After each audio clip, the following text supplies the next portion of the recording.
இரு எண்களின் பெருக்குத்தொகை 2028 அவற்றின் மீபோவா 13 எனில் மீசிமா காண்க இப்படின்னு கேட்பாங்க. இந்த மாதிரி மாடல் ரொம்ப இம்பார்ட்டன்ட் சம்மு. இதுக்கான ஃபார்முலாவோட ஷார்ட்கட்ஸ் தான் இது. இரு எண்களின் பெருக்குத்தொகை அப்படிங்கிறது வந்து 2028 ஈக்குவல் டு மீசிமா தான் நம்ம ஃபைன் பண்ணணும். ஸோ அதை அப்படியே எழுதிக்கோங்க. அதே மாதிரி மல்டிப்ளிகேஷன் சிம்பிள் போட்டு மீபோவா வந்து 13. இப்போ மீசிமா என்ன ஃபைன் பண்ணுமோ அதை மட்டும் ஒன் சைடு வச்சுக்கலாம். ரிமைனிங் இருக்கிற நம்பர்ஸ் எல்லாமே இன்னொரு சைடு கொண்டு வரணும். 13 வந்து அங்கே மல்டிபிள் இருக்கனால இந்த சைடு வந்து டிவிஷனில் வந்துடும். 13 அப்படிங்கிறது ஒரு ப்ரைம் நம்பர், அதாவது பகா நம்பர் அப்படிங்கிறனால எந்த டேபிள்லையுமே கேன்சல் பண்ண முடியாது.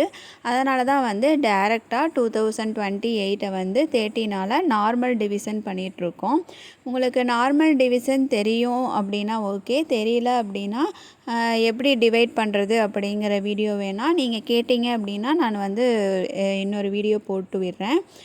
இப்போ பார்த்தீங்க அப்படின்னா நம்மளுடைய ஆன்சர் 156. இதுதான் நமக்கு தேவையான மீசிமா ஃபைன் பண்ணியாச்சு. இப்போ நெக்ஸ்ட்டு சம் பார்த்தீங்கன்னா இரு எண்களின் மீபோவா HCF வந்து 11, மீசிமா 7700, ஒரு எண் வந்து 275 எனில் மற்றொரு எண்ணை காண்க. இந்த மாதிரி HCF, LCM, ஒரு எண் மற்றொரு எண் அப்படி கேட்டாலே இதே ஃபார்முலா தான். A × B = LCM × HCF. ஒரு எண் அப்படிங்கிறது ஏ வச்சுக்கோங்க, பிங்கிறது மற்றொரு எண் நமக்கு தெரியாது. ஸோ அது மட்டும் அப்படியே பின்னு போட்டு ரிமைனிங் இருக்கிற வேல்யூஸ் எல்லாமே சப்ஸ்டியூட் பண்ணி வச்சுக்கலாம். நமக்கு தேவையானதை ஒன் சைடு வச்சுட்டு ரிமைனிங் எல்லாமே இன்னொரு சைடு கொண்டு போகணும் இல்லையா, சேம் மெத்தேடு தான். 275 வந்து மல்டிபிள் இருக்கனால இந்த சைடு வந்தால் டிவைட் ஆகிறோம். இது இப்படியே கேன்சல் பண்ணிக்கலாம். 11th டேபிளில் 27 வந்து 2 டைம்ஸ் வரும், 22. ரிமைனிங் 27ல் 5 இருக்கும், 55 அப்படிங்கிறதுனால 5 11s are 55ன்னு கேன்சல் பண்ணியிருக்கோம்.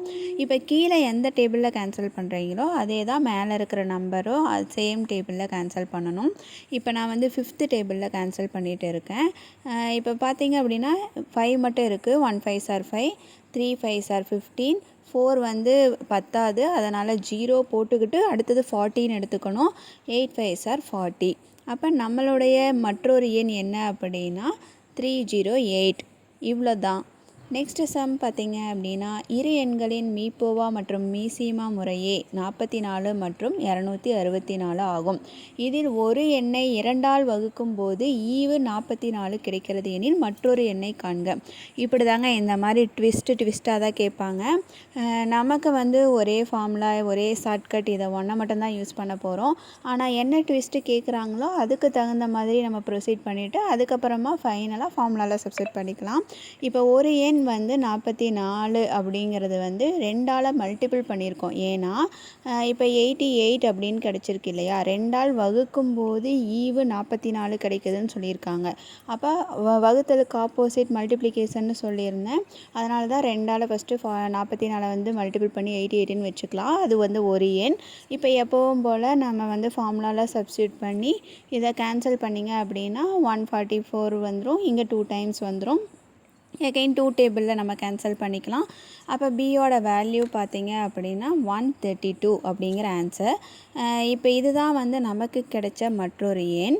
இப்போ நம்ம போட்ட அந்த 88 வந்து ஈவு 44 கிடைக்குதா அப்படின்னு சொல்லி நம்ம செக் பண்ணணும் அப்படின்னா நம்ம நார்மல் டிவிஷன் மெத்தேட் வந்து போட்டு பார்க்கணும். இப்போ பார்த்தீங்க அப்படின்னா எப்போ மீசிமா மீபோவா கேட்டாலுமே நீங்கள் வந்து இந்த ஃபார்முலா யூஸ் பண்ணிக்கோங்க. இப்போ 88 வந்து 2ஆல் டிவைட் பண்ணோம் அப்படின்னா நமக்கு ஈவு 44 கிடச்சிருச்சு. இப்போ நம்ம போட்ட ஆன்சர் இஸ் கரெக்ட். இவ்வளோ தாங்க. இது தெரிஞ்சால் போதும், இந்த ட்ரிக்ஸை ஃபாலோ பண்ணி சம் ஈஸியாக போட்டுடலாம்.